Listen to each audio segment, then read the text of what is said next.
지금 글로벌 시장을 보면요. 마치 두 개의 거대한 힘이 줄다리기를 하는 것 같아요.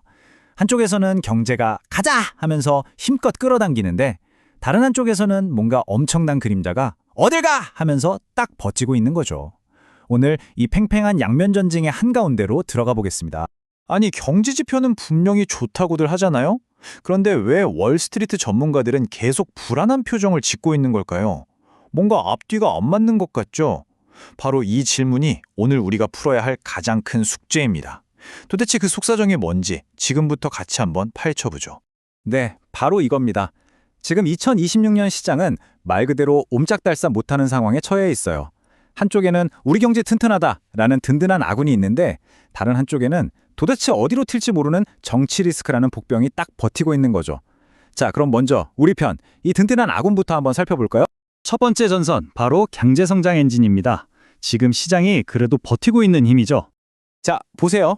12월 생산자 물가 지수가 0.2% 올랐어요. 뭐 이건 예상했던 수치입니다.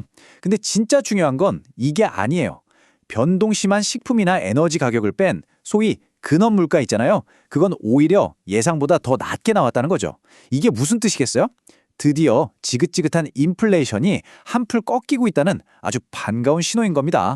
그리고 물가가 좀 잡히는 것 같으니까 사람들이 뭘 했을까요? 지갑을 닫았을까요? 아니요, 오히려 활짝 열었습니다.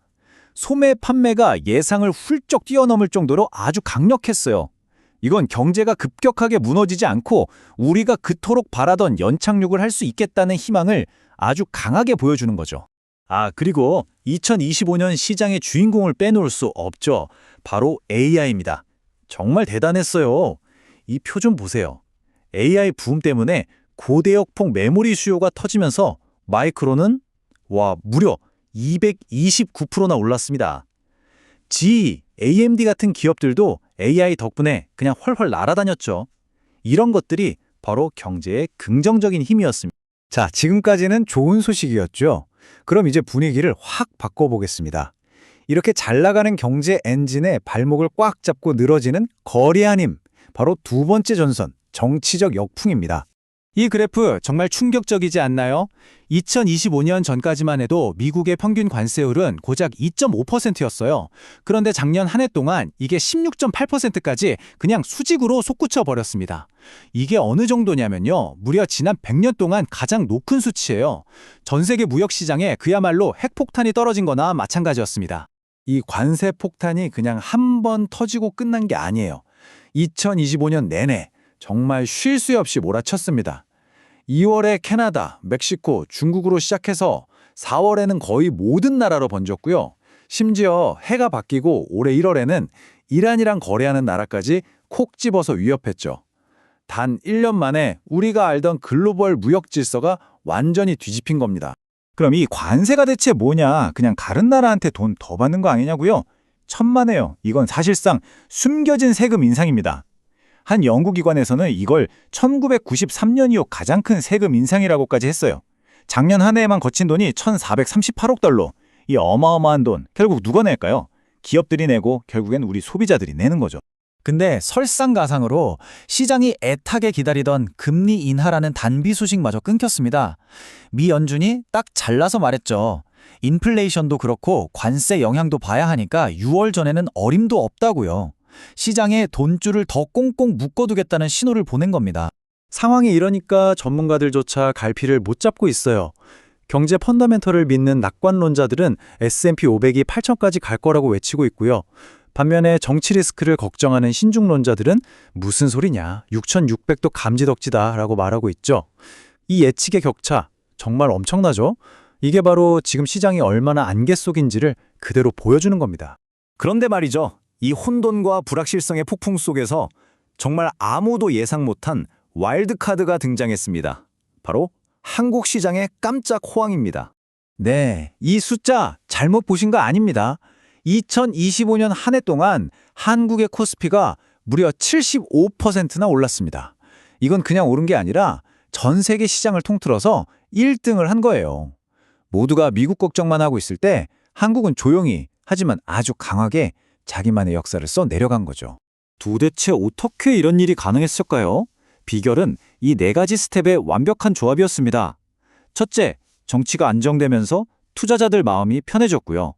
둘째, 전 세계적인 AI 붐이 한국 반도체 산업의 등에 날개를 달아줬죠.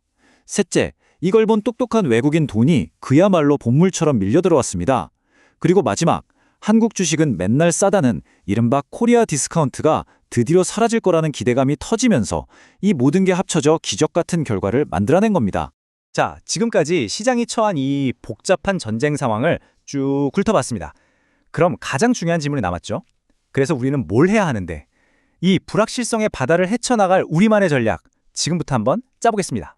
자, 그럼 단기적으로 앞으로 딱 3개월 동안 우리의 레이더망에 뭘 올려둬야 할까요?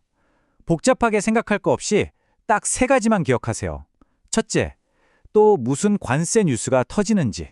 둘째, 연준 의장 입에서 금리 인하 힌트가 나오는지. 마지막으로 기업들이 발표하는 4분기 실적을 보면서 우리 경제의 진짜 체력이 어떤지 확인하는 겁니다. 이 3가지만 꽉 잡고 있으면 돼요. 그럼 조금 더 길게 보면 어떨까요? 작년에 잘 나갔던 AI 대장주만 쳐다보고 있으면 안 됩니다. 시야를 넓혀야 해요. 예를 들어 AI 데이터 센터가 전기를 엄청나게 먹어대니까 에너지 분야가 뜰 수 있겠죠. 또 요즘처럼 시끄러울 땐 방산 분야도 주목받고요. AI도 이제 반도체를 넘어서 로보틱스나 소프트웨어 쪽으로 뻗어나가고 있으니 그 다음 타자를 찾아야 합니다. 그리고 한국 시장처럼 해외에 투자할 땐 환율이라는 변수가 있다는 점 절대 잊으시면 안 됩니다. 자, 오늘 이야기를 마무리할 시간입니다. 한쪽에는 강력한 성장 엔진이, 다른 한쪽에는 전례 없는 리스크가 버티고 있는 시장. 여러분이라면 어떻게 하시겠어요? 이런 시장에서 진짜 위험한 건 혹시 모를 위험 때문에 잔뜩 웅크리고만 있는 걸까요? 아니면 과감하게 기회를 잡으러 뛰어드는 걸까요?